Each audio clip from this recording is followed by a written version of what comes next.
Welcome to the eye of the European storm. This is Greece, formerly associated with carefree fun in the sun.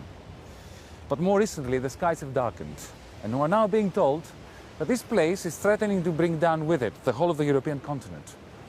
I'm here to tell you why things may not be as simple as they seem. Nearly 3,000 years ago, a Greek slave called Aesop told the famous parable of the ant who saved for the winter months and the grasshopper who did not. His fable of the industrious, frugal ant and of the lazy, frivolous grasshopper is at the heart of today's debate concerning the euro crisis. The Germans are cast as the ants, the Greeks as the spendthrift grasshoppers. But in my judgment, this is far too simplistic. Grasshoppers in every Eurozone country and beyond caused this crisis. But now it's the ants in Germany and in Greece that are paying for it. Unfortunately, their sacrifice is being wasted in unworkable bailout deals like the one agreed to in Brussels today. But if we get our fable right, I think the euro crisis can be solved easily. Athens is a city bristling with people struggling against the odds. While riots and politicians make the headlines, Greeks are carrying on with their lives, trying to get by.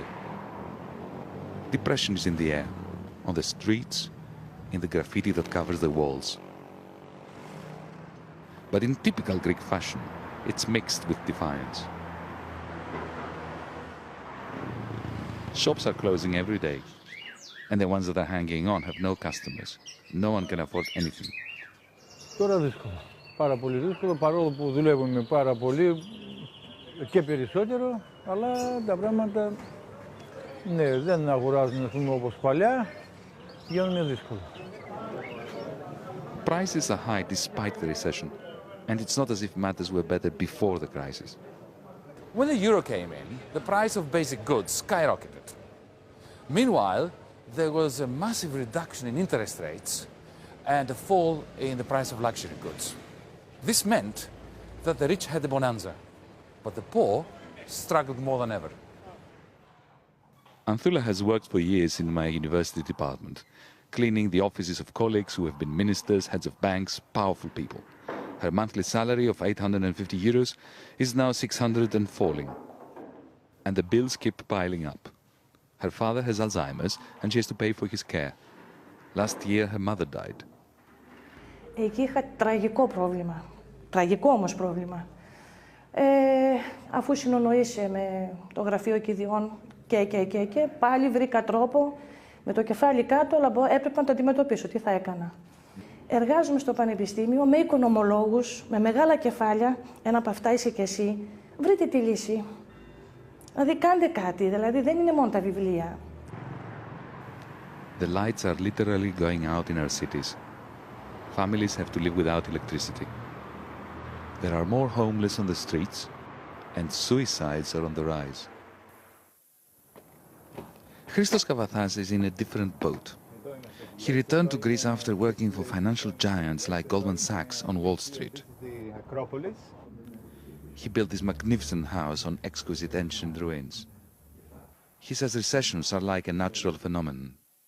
People here seem to be unwilling to accept, their fate. That this is part of life.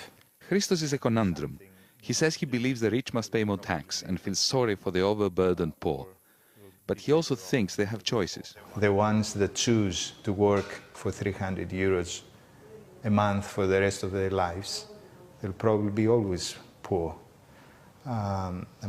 It's human nature.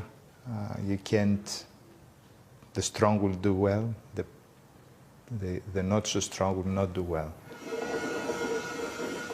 2,000 people used to work in the LFC's shipyards.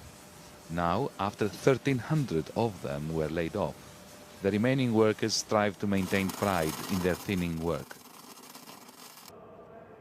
Christos Kanagidis and Dimitris Zourmas have between them worked here for 61 years. I asked them how bad things had got. Πάρα πολύ χάλια. Δεν πληρωνόμαστε όπως πληρωνόμαστε.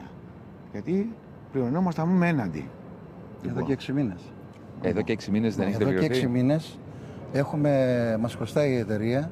What do they think about being portrayed as Europe's grasshoppers?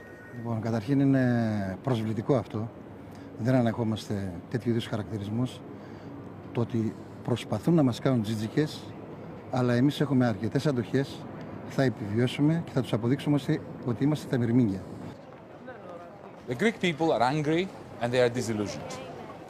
They don't trust the media, they don't trust economists, and they certainly don't trust politicians. But above all else, they are sick and tired of being portrayed as Europe's villains. I came to Frankfurt, the financial capital of Europe's paymaster, Germany, where the prevailing mood is that Greece is to blame. Before the euro arrived, German reunification was paid for by squeezing German wages savagely. As wages fell, profits built up in these banks. Meanwhile, on the other side of the Atlantic, Wall Street was pumping out rivers of private money. When these merged with German profits, they flooded countries like Ireland, Spain, and of course Greece, in search of even more money. Thus, great big bubbles were formed, netting Europe's grasshoppers fortunes. When these burst in 2008, the banks were in deep, deep trouble. Ever since, the ants of Europe have been paying through the nose to keep propping them up. Germans with bailout loans, Greeks with 1,000 cuts. German people are also disillusioned.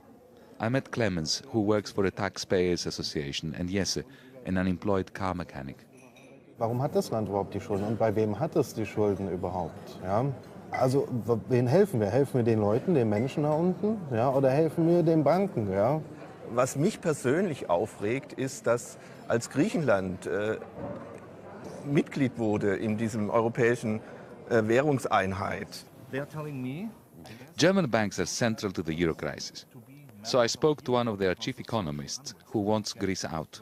Yes, we have two countries in the Eurozone that are not able to keep members of the Eurozone. The Greeks and the Portuguese should go out of the Eurozone. What about countries like Spain, Italy, even France? If those countries are not able to fulfill and to deliver, it will be difficult to keep the Eurozone alive. It is clear, at least to me, that the catastrophic disintegration of the Eurozone is in progress. But is there an alternative? I think there is. We can end this crisis in 3 steps.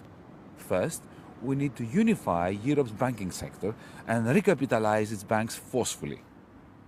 Secondly, centralize a large part of the Eurozone's public debt via the European Central Bank. And thirdly, use the European Investment Bank to shift idle savings into productive investments in the countries that need it the most. It is a simple idea, but to stand a chance, we must ditch caricatures and national stereotypes. We must abandon the idea of nations of lazy grasshoppers and nations of industrious ants. Perhaps the crucial moral to my story is that to understand the euro crisis, we must remember that there is no such thing as the Greeks or the Germans. Mine is only a story, but so is a dominant one, which foolishly misinterprets Aesop's famous fable, pitting one proud European nation against another.